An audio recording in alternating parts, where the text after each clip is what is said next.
The Volvo EX90 is a brand new fully electric 3-row SUV with impressive specs and a lot of hyped up tech. And while it's really impressive in many ways and I was very excited to drive it, my first impressions weren't great.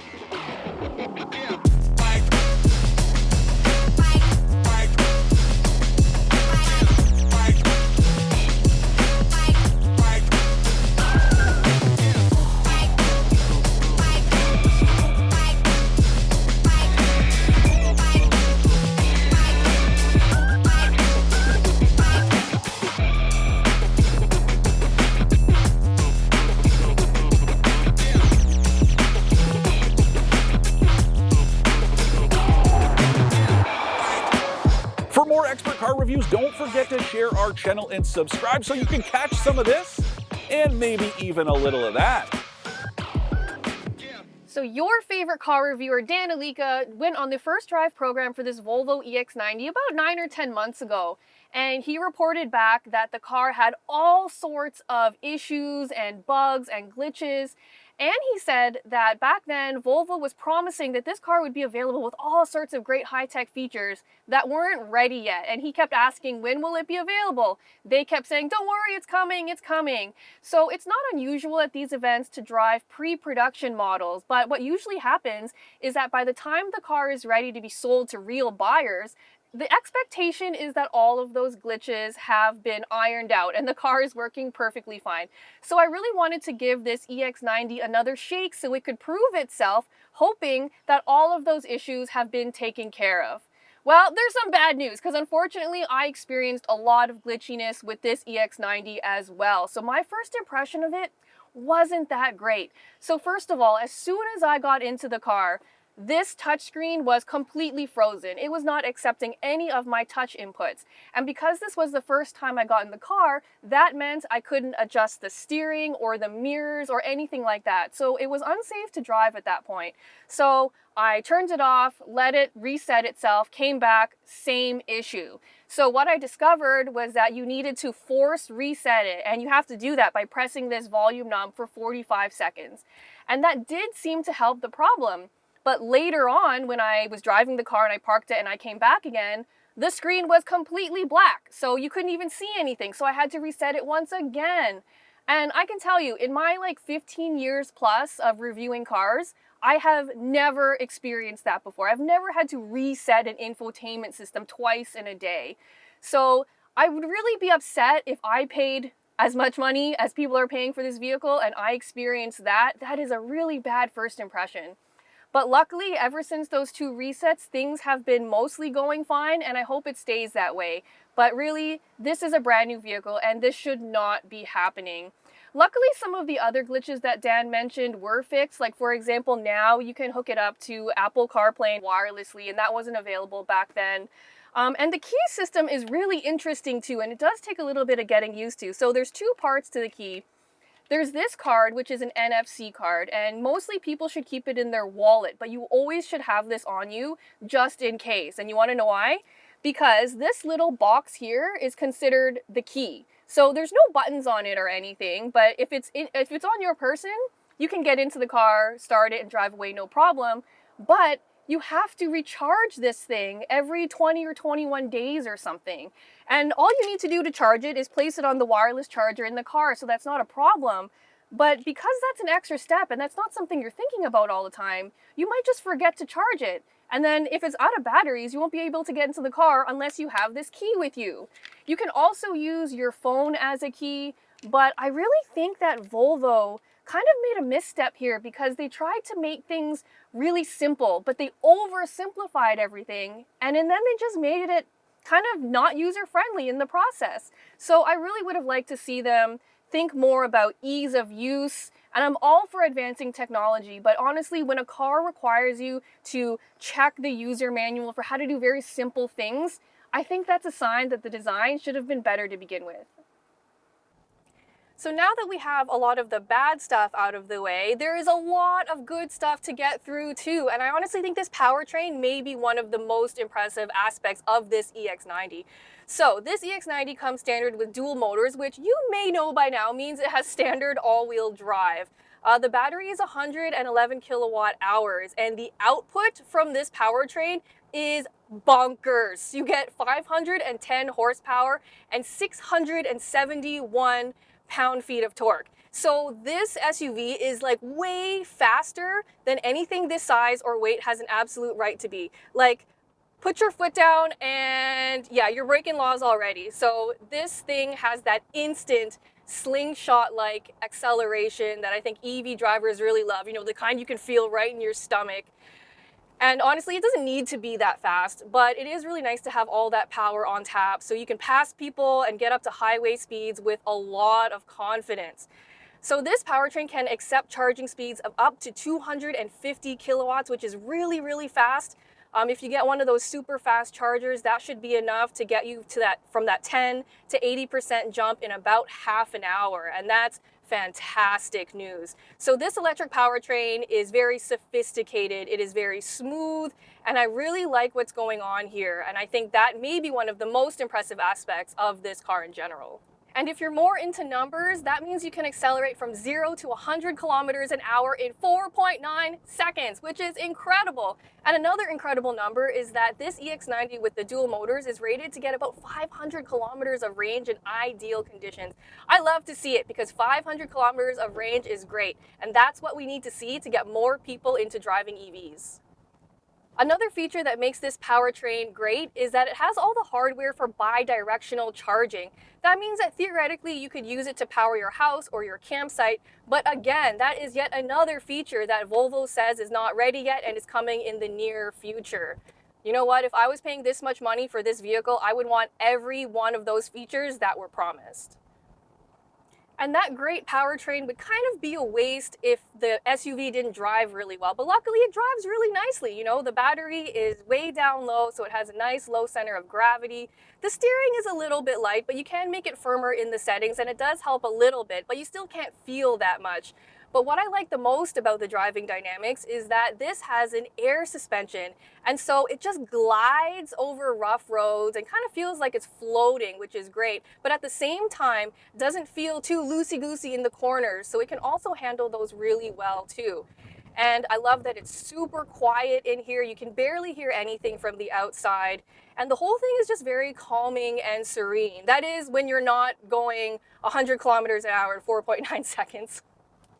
The EX90 also has one pedal driving, which EV drivers love because it really helps recharge that battery and recoup some of that lost energy that would be lost during braking.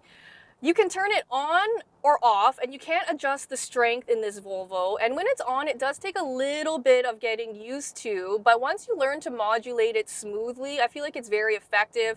And it also feels very natural. One thing I don't like about it is that there is an automatic mode, which doesn't make sense to me because it changes how it behaves. And it's really important for braking to be consistent, for it to be safe. So I would recommend just keeping it on or off and not in the automatic mode.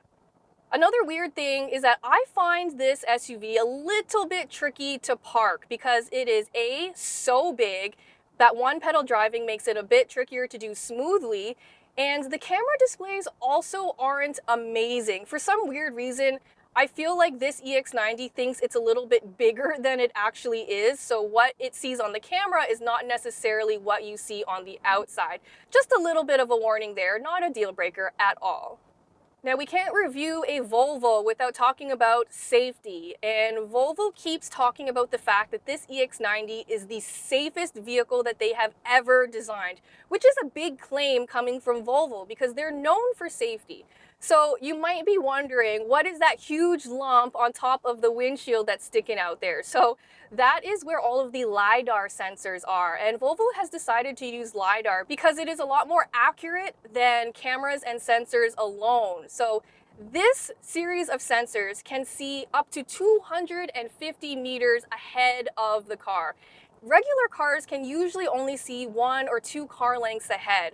So it's really nice that this car can see so far in advance, which helps it prepare for whatever eventualities might happen, you know? And it's really nice because it monitors everything going on and it shows you what it sees on the driver display so that you're aware of what it sees, and that makes you more confident as a driver to know that it's keeping you safe. Also, this is always monitoring the driver from the inside too. So if something crazy were to happen, like say you were to fall asleep behind the wheel or become otherwise like incapacitated, it will try to nudge you to wake you up. And then if you're still unresponsive, it will actually safely pull the car over, turn on the blinkers, and call for help. I think that is an amazing feature that hopefully you'll never have to use. I gotta go back to the user friendliness because I needed to bust out the user manual to actually figure out how to use the adaptive cruise control. Usually there's a button on the steering wheel or something. This one, you have to do one extra nudge on the gear selector, which is really not intuitive. But anyway, once I figured that out, the system is actually really good. It's very smooth most of the time. Sometimes I find that the steering is a little bit jittery, so I wish it was a bit smoother to make me feel more confident. The other weird part is that there's no distance control between you and the car in front, so it just decides for you. And I personally think they leave a little bit too much room between you and the car ahead, so it looks like you're just either driving really slowly or that you're just leaving too much room, and I really don't like that. Another interesting safety feature is that this EX90 monitors the interior to make sure that if there are any kids or pets left inside that you are notified. So if there's a dog in the back and you walk out, it won't lock the doors. And it'll notify you that you've left something in there, so go back and check. And then if there is something left in there, it will keep the climate control system on so that kid or that dog won't get too hot or too cold. So that's something that is really, really handy that hopefully you won't have to use, but I do love that they included it. Another plus side of this EX90 is this beautiful interior. I think they did a great job designing it. You know, the Scandinavians are all about clean, crisp, and functional style, and I think you can really see it come alive in this interior. They did a great job with the materials and the finishes. They feel really nice, like this wood is really lovely.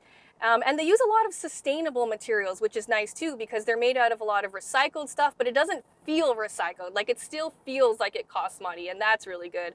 I also think they did a great job keeping in mind that a SUV like this needs to be practical. And they did a great job making sure that there's a lot of space for small item storage. There's this big tray under here where you can put your takeout or a bag, big door pockets. The back has tons of leg room and headroom. And the third row is also not that uncomfortable either, and it's very easy to get in and out of. Another thing I love is how much room this SUV has for cargo. So behind the third row, there's not too much space, but when you fold that down, the trunk is very, very big. And when you fold down the second row, it gets even bigger. There's more than 2,000 liters. And the best part is that all the seats can fold down flat to give you a completely flat load floor, which makes it really easy to transport large items.